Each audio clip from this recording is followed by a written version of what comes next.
ജോർദാനിലുള്ള അമേരിക്കയുടെ സൈനിക ബേസുകൾ അപ്പാടെ തകർത്തെറിഞ്ഞിരിക്കുകയാണ് ഇറാൻ. ഏതാനും ദിവസം മുമ്പാണ് ഇറാന്റെ ആത്മീയ നേതാവ് മുജ്തബ അലി ഖംനായി ഒരു പ്രസ്താവന പുറപ്പെടുവിച്ചത്. അദ്ദേഹം പറഞ്ഞിരിക്കുന്നത് യുദ്ധം മിഡിൽ ഈസ്റ്റിൽ ഒതുങ്ങുകയില്ല, മിഡിൽ ഈസ്റ്റ് മേഖലയുടെ പുറത്തേക്കും തങ്ങൾ ഈ യുദ്ധം വ്യാപിപ്പിക്കും. എവിടൊക്കെയാണോ അമേരിക്കയുടെ സൈനിക ബേസ് ഉള്ളത് അതൊന്നും സുരക്ഷിതമല്ല, അതോടൊപ്പം തന്നെ സൈനികരും സുരക്ഷിതമല്ല എന്നുള്ള ഒരു മുന്നറിയിപ്പാണ് മുജ്തബ ഖംനയുടേതായി പുറത്തു വന്നിരിക്കുന്നത്. അതോടുകൂടിയാണ് കഴിഞ്ഞ ദിവസം, അതായത് ഇന്നലെയാണ് ജോർദാനെ കേന്ദ്രീകരിച്ചുകൊണ്ട് ആക്രമണം ആരംഭിക്കുകയും ചെയ്തത്. ഈ മേഖലയിൽ വലിയ സ്വാധീനം അമേരിക്കക്ക് ജോർദാൻ എന്ന് പറഞ്ഞ രാജ്യത്തുണ്ട്. അവിടെ 12 അമേരിക്കയുടെ സൈനിക ബേസുകളുണ്ട്. അതിൽ 2 വളരെ വളരെ വലുതാണ്. അവിടെ വെച്ചിട്ടാണ് വലിയ നിർണായകമായിരിക്കുന്ന ഇടപെടലൊക്കെ പല കാര്യത്തിലും അമേരിക്ക നടത്താറുള്ളത്. ഇതിനെ കേന്ദ്രീകരിച്ചുകൊണ്ടാണ് ആക്രമണം നടത്തിയത്.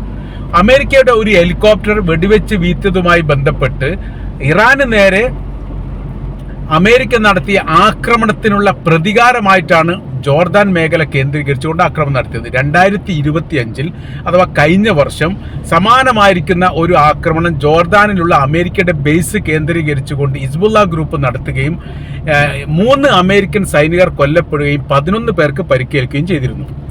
അതിനുശേഷം ഈ മേഖല ഏറെക്കുറെ ശാന്തമായിരുന്നു. പിന്നെ വലിയ വിഷയകാര്യങ്ങളൊന്നുമില്ല. ഇപ്പോഴാണ് ഈ മേഖലയിൽ ഉടനീളം വ്യാപകമായിരിക്കുന്ന ആക്രമണം നടത്തിയതായിരിക്കുന്ന വിവരമാണ് പുറത്തുവരുന്നത്. വൻ നാശനഷ്ടമാണ് അമേരിക്കയ്ക്കുണ്ടായത്. അതിന് 2 കാരണങ്ങൾ ഇപ്പോൾ ചരിത്രകാരന്മാർ ഈ വിഷയവുമായിട്ട് ബന്ധപ്പെട്ട് പറയുന്നു. അതിലൊന്ന്, കഴിഞ്ഞ പ്രാവശ്യം 2025 ഇസ്രായേലിനെ ഇറാൻ ആക്രമിച്ച സമയത്ത് 100-ലധികം മിസൈലുകൾ ഇസ്രായേലിലേക്ക് പാഞ്ഞത് ജോർദാനിലൂടെയാണ്. ജോർദാൻ എന്ന് പറഞ്ഞാൽ ഇസ്രായേലിന്റെ അതിർത്തി പങ്കിടുന്ന രാജ്യമാണ്. അതോടൊപ്പം തന്നെ സൗദി അറേബ്യയുടെ അതിർത്തി പങ്കിടുന്ന രാജ്യമാണ്. അവിടെ നിന്ന് ഇസ്രായേലിലേക്ക് പാഞ്ഞു എന്ന് മാത്രമല്ല, ജോർദാന്റെ അതിർത്തി കേന്ദ്രീകരിച്ചുകൊണ്ട് പല മിസൈലുകളെയും പ്രതിരോധിച്ചുകൊണ്ട് തകർക്കപ്പെടുകയും ചെയ്തു. ഇത് ഇറാന് വലിയ രീതിയിൽ ക്ഷീണമുണ്ടാക്കിയ കാര്യമാണ്. അതോടനുബന്ധിച്ച് തന്നെ ഇറാൻ ജോർദാൻ ഒരു മുന്നറിയിപ്പ് അന്ന് നൽകിയിരുന്നു. ജോർദാൻ നൽകിയിരിക്കുന്ന മുന്നറിയിപ്പ് എന്ന് പറഞ്ഞാൽ, ഏതെങ്കിലും കാരണവശാൽ ഇത്തരം ഒരു സംഭവം ആവർത്തിക്കുകയാണെങ്കിൽ നിങ്ങളെ ശത്രുവായിട്ട് കണ്ടുകൊണ്ട് നിങ്ങൾക്കെതിരെ നടപടി ഉണ്ടാവും, അല്ലെങ്കിൽ തങ്ങൾ ആക്രമിക്കും എന്നുള്ളതാണ്. ഇതോടുകൂടി ഭീതി പൂണ്ട ജോർദാൻ വിദേശകാര്യമന്ത്രിയെ ഇറാനിലേക്ക് 3 തവണയാണ് അയച്ചത്. 3 തവണ അയച്ച് അവരുമായിട്ട് ചർച്ച ചെയ്യാൻ വേണ്ടിയിട്ട് എത്തിയിട്ടുണ്ടെങ്കിൽ പോലും ഇറാൻ അതിന് തയ്യാറായിട്ടില്ല. ഇറാൻ പറഞ്ഞിരിക്കുന്ന കാര്യം അതിൻ്റെ ആവശ്യമില്ല എന്നുള്ളതാണ്. ശത്രുവിനെ സംരക്ഷിക്കുന്ന രാജ്യവും ശത്രു തന്നെയാണ്. ശത്രുവിന് വേണ്ടി സാഹചര്യങ്ങളും അവസരങ്ങളും ഉണ്ടാക്കി കൊടുക്കുന്ന രാജ്യവും ഏറെക്കുറെ അങ്ങനെ തന്നെയാണ്. അതുകൊണ്ട് അവരുമായിട്ടുള്ള യാതൊരു ഈ ചർച്ചാ സംബന്ധമായ കാര്യങ്ങളുമില്ല. പ്രവൃത്തിയിലൂടെ കാണിക്കുക എന്നുള്ളതാണ് തങ്ങൾ ഉദ്ദേശിക്കുന്നത്. അത് ആക്രമിക്കുക എന്നുള്ളത് തന്നെയാണ്. എന്നാൽ അതിനുശേഷം വല്ലാത്ത രീതിയിലുള്ള വിഷയങ്ങളൊന്നും ഉണ്ടാവാത്ത രീതിയിൽ പരമാവധി ഒപ്പിക്കാൻ വേണ്ടിയിട്ട് ജോർദാൻ സാധിച്ചു എന്നുള്ളത് വലിയ മുന്നേറ്റമാണ്. എന്നാൽ ഇപ്പോൾ റൂട്ട് മാറിയാണ് സഞ്ചരിക്കുന്നത്. നിരന്തരം മിഡിൽ ഈസ്റ്റ് കേന്ദ്രീകരിച്ചുകൊണ്ട് ആക്രമിക്കുന്ന പ്രവൃത്തിക്ക് പകരമായ രീതിയിൽ മിഡിൽ ഈസ്റ്റിന് പുറത്തുള്ള രാജ്യങ്ങളെ കേന്ദ്രീകരിച്ചുകൊണ്ട് ആക്രമിക്കുക എന്നുള്ളതാണ്. 2-3 ദിവസം മുമ്പാണ് ബഹ്റൈനെയും കുവൈത്തിൻ്റെയും അമേരിക്കയുടെ സൈനിക ബേസിന് നേരെ ആക്രമണം നടത്തി എന്ന് പറഞ്ഞാൽ ഭീകര ആക്രമണത്തിന് തുല്യമായിരിക്കുന്ന ആക്രമണമാണ് ഇറാൻ നടത്തിയത്. ബഹ്റൈനിലാണ് 5ാം കപ്പൽ പടയുള്ളത്. ഈ മേഖല കംപ്ലീറ്റ് നിയന്ത്രിക്കുന്നത്, കടലുമായിട്ട് ബന്ധപ്പെട്ട എല്ലാ രീതിയിലുള്ള നിയന്ത്രണം നടത്തുന്നത് ഈ പറയപ്പെട്ട 5ാം കപ്പൽ പടയാണ്. ഈ കപ്പൽ പടക്ക് നേരെയാണ് അവർ ആക്രമണം നടത്തിയത്. അതോടുകൂടി മേഖല സുരക്ഷിതമല്ല എന്നുള്ള കാര്യം ഏറെക്കുറെ അമേരിക്കക്ക് തന്നെ ബോധ്യപ്പെട്ടിരിക്കുകയാണ്.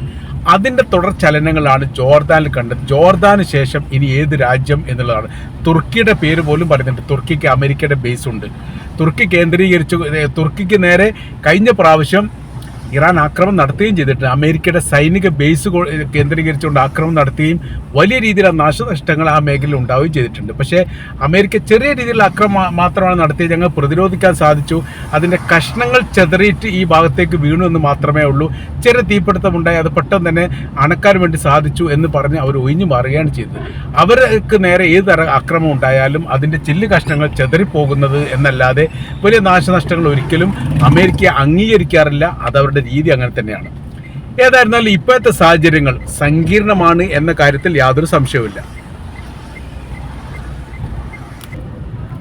അപ്പൊ ജോർദാന് നേരെ ആക്രമണം നടന്നതോടുകൂടി വലിയൊരു സാങ്കേതിക വിഷയത്തിലാണ് അമേരിക്കയെ സംബന്ധിച്ചിടത്തോളം അവരിപ്പോൾ പെട്ടിരിക്കുന്നത്. ഒരു രാജ്യത്തും അമേരിക്കയുടെ സൈന്യമോ സംവിധാനങ്ങളോ സുരക്ഷിതമല്ലെന്ന് ഏറെക്കുറെ ബോധ്യപ്പെടുന്ന രീതിയിലായിരുന്നു ജോർദാൻ നേരെ ആക്രമണം. അപ്പോൾ സർവ്വ മേഖലയിൽ അമേരിക്കയുടെ സൈനിക ബേസ് പ്രവർത്തിക്കുന്ന സർവ്വ മേഖലയിലേക്കും ഭാവിയിൽ ആക്രമണം ഉണ്ടാവും എന്നൊരു മുന്നറിയിപ്പാണ് ജോർദാൻ ആക്രമണത്തോടു കൂടി ഇപ്പോൾ തെളിഞ്ഞിരിക്കുന്നത്. ഇതോടുകൂടി മറ്റ് അറേബ്യൻ രാജ്യങ്ങളെ സംബന്ധിച്ചിടത്തോളം അവർക്കുള്ള വിഷയം എന്ന് പറയുന്നത് അമേരിക്കയുടെ ബേസ് ആ രാജ്യത്ത് ഉണ്ടായത് കൊണ്ടാണ് അവരും കൂടി ഈ പ്രശ്നത്തിൽ ഇടപെടേണ്ടി വരുന്നത്, അല്ലെങ്കിൽ അവർക്കും കൂടി ഇതിൻ്റെതായിരിക്കുന്ന പ്രയാസം അനുഭവിക്കേണ്ടി വരുന്നത്. അതുകൊണ്ട് UAE അടക്കമുള്ള രാജ്യങ്ങൾ അമേരിക്കയോട് രാജ്യം വിട്ടു പോകണം എന്ന് തന്നെ പറഞ്ഞിട്ടുണ്ട്. കാര്യം നിങ്ങളുടെ കാരണത്താൽ ഞങ്ങളുടെ സംവിധാനത്തിൽ, അതായത് സർക്കാരിനോ ജനങ്ങൾക്കോ സ്വൈര്യമായ രീതിയിൽ ജീവിക്കാൻ പറ്റാത്തൊരു സാഹചര്യം ഉണ്ടായിരിക്കുന്നു. ഈ സാഹചര്യങ്ങൾ ഉചിതമായിരിക്കുന്ന കാര്യമല്ല. അതുകൊണ്ട് എന്ത് ചെയ്യണം, വളരെ പെട്ടെന്ന് തന്നെ നിങ്ങൾ ഇവിടുന്ന് ഒഴിഞ്ഞു മാറണം എന്ന തരത്തിൽ പറയപ്പെട്ടിട്ടുണ്ട്. അത് പ്രാധാന്യമായിരിക്കുന്ന റിപ്പോർട്ടായിട്ട് പുറത്തു വരാത്തത് ഔദ്യോഗികപരമായിരിക്കുന്ന ഒരു പരിവേഷം അതിലില്ലാത്തത് കൊണ്ടാണ്. അങ്ങനെയല്ല പറഞ്ഞത് എന്ന് ചുരുക്കം. അപ്പോൾ ഈ മേഖലയിൽ സംബന്ധിച്ചിടത്തോളം 3000-ലധികം അമേരിക്കയുടെ സൈനികർ സേവനം ചെയ്യുന്ന മേഖലയാണ് ജോർദാന്റെ മേഖല. അതിൽ 2 വിഷയങ്ങൾ ഉണ്ടായിട്ടുണ്ട്. ഇതിന് മുൻപ് തന്നെ അമേരിക്കയുമായിട്ട് ഒരു നല്ല ബന്ധം തുടരാൻ ആഗ്രഹമില്ലാത്ത രീതിയിലുള്ള ചില സമീപനങ്ങൾ ജോർദാന്റെ ഭാഗത്ത് പുറത്തു വന്നിട്ടുണ്ട്. അതിന്റെ കാര്യം എന്ന് പറഞ്ഞാൽ ഗസയിലുള്ള പാലസ്തീനികളെ ജോർദാനും ഈജിപ്തും ഏറ്റെടുക്കണം എന്ന് ഇതിന്റെ മുൻപ് അമേരിക്കയുടെ പ്രസിഡന്റ് ഡൊണാൾഡ് ട്രംപിന് ഒരു പ്രസ്താവന ഉണ്ടായിരുന്നു. അതോടുകൂടി ഈ ജോർദാനെ സംബന്ധിച്ചിടത്തോളം അവർ ആ നിലപാടിനോടും നയത്തോടും ഒരിക്കലും യോജിക്കുകയില്ല. പാലസ്തീനികൾ ജീവിക്കേണ്ടത് അവരുടെ ദേശത്താണ്, അതിനു വേണ്ടിയിട്ടുള്ള സംവിധാന കാര്യങ്ങൾ ഒരുക്കുകയാണ് വേണ്ടത് എന്ന് പറഞ്ഞു നിർത്തിയതാണ്. അങ്ങനത്തെ ഒരു നിലവിലെ സാഹചര്യങ്ങൾ ഇവിടെ ഇപ്പോഴത്തെ രീതിയിൽ തന്നെ നിലനിൽക്കുന്നുണ്ട്. അങ്ങനെ വരുന്ന സമയത്തുള്ള വിഷയം എന്ന് പറയുന്നത് ജോർദാനുമായിട്ട് ഉടക്കുന്ന ഒരു സ്ഥിതിയോ കാര്യങ്ങളോ വന്നാൽ പിന്നീട് അത് ഭാവിയിൽ അത് സാരമായ രീതിയിൽ അമേരിക്കയും ബാധിക്കും. അത് ബാധിക്കാതിരിക്കാനുള്ള സാഹചര്യങ്ങൾ സൃഷ്ടിക്കുക എന്നുള്ളത് അമേരിക്കയുടെ ആവശ്യമാണ്. അപ്പോൾ ഈ ഗസ വിഷയത്തിൽ തന്നെ അമേരിക്കയുമായിട്ട് ഉടക്കി നിൽക്കുന്ന രാജ്യമാണ് ജോർദാൻ. പക്ഷേ അമേരിക്കയുമായിട്ട് നേരിട്ട് കൊണ്ട് ഒരു വിഷയമുണ്ടാക്കാൻ ഒരിക്കലും ജോർദാൻ താല്പര്യം കാണിക്കില്ല. അതിൻ്റെ കാര്യം എന്ന് പറയുന്നത് ഇറാനെ പോലെ പിടിച്ചു നിൽക്കാൻ വേണ്ടിയിട്ട് ഒരു ദിവസം പോലും പിടിച്ചു നിൽക്കാനുള്ള സൈനികപരമായിരിക്കുന്ന ബലമോ ശക്തിയോ ജോർദാൻ ഇല്ല എന്നുള്ളതാണ്. ഇപ്പോൾ അമേരിക്കയ്ക്കുള്ള സാരമായിരിക്കുന്ന വിഷയം എന്ന് പറഞ്ഞാൽ അവർ ഒരു രാജ്യത്തും സുരക്ഷിതമല്ല എന്നുള്ളതാണ്. മാസങ്ങളായി അമേരിക്കയുടെ എംബസിയും കോൺസുലേറ്റും അറേബ്യൻ രാജ്യങ്ങളിൽ തുറന്നിട്ട് എമർജൻസി കേസിലല്ലാതെ ഈ മേഖലയിൽ എവിടെയും അമേരിക്കയുടെ കോൺസുലേറ്റോ എംബസിയോ പ്രവർത്തിക്കുന്നില്ല. മാത്രമല്ല അമേരിക്കയുടെ പൗരന്മാരും കോൺസുലേറ്റുമായിട്ട് സേവനം ചെയ്യുന്ന ഉദ്യോഗസ്ഥരും ഒളിവിൽ കഴിയുന്ന തരത്തിലാണ് അവിടെ താമസിക്കുന്നത്. VIP ലോഞ്ചിലോ VVIP ലോഞ്ചിലോ ഇപ്പോൾ അമേരിക്കക്കാർ താമസിക്കുന്നില്ല. പകരം അവിടുത്തെ രാജ്യത്തിലെ പൗരന്മാരോടൊപ്പം ഒരു ഒളിസങ്കേതത്തിൽ നിൽക്കുന്ന പോലെ താമസിക്കുന്നു എന്ന് മാത്രമല്ല ഇവരെ കുറിച്ചുള്ള വിവരങ്ങൾ പുറത്ത് വിടരുത് എന്ന് അമേരിക്ക പറയുകയും ചെയ്തിട്ടുണ്ട്. ചുരുക്കത്തിൽ സർവ്വ മേഖലയിലും അമേരിക്കയെ സംബന്ധിച്ചിടത്തോളം അവർക്ക് നാശത്തിൻ്റെ കണക്കുകൾ മാത്രമേ പറയാനുള്ളൂ. ഇപ്പോൾ ലോകാടിസ്ഥാനത്തിൽ അമേരിക്കയുടെ സൈനിക ബലവും ശക്തിയും ഇത്രയേ ഉള്ളൂ എന്ന് ഇറാൻ തെളിയിച്ചു എന്നുള്ളതാണ് അവർക്കൊരു ഹീറോ പരിവേഷം കിട്ടാനുള്ള പ്രധാനമായിരിക്കുന്ന കാരണം. ഈ യുദ്ധത്തിൽ എന്ത് നേടി എന്ന് ചോദിച്ചാൽ അമേരിക്ക ലോകത്തിലെ ഹീറോ ആയി മാറി എന്നുള്ളതാണ് ഒറ്റ വാക്കിൽ അതിന് ഉത്തരം.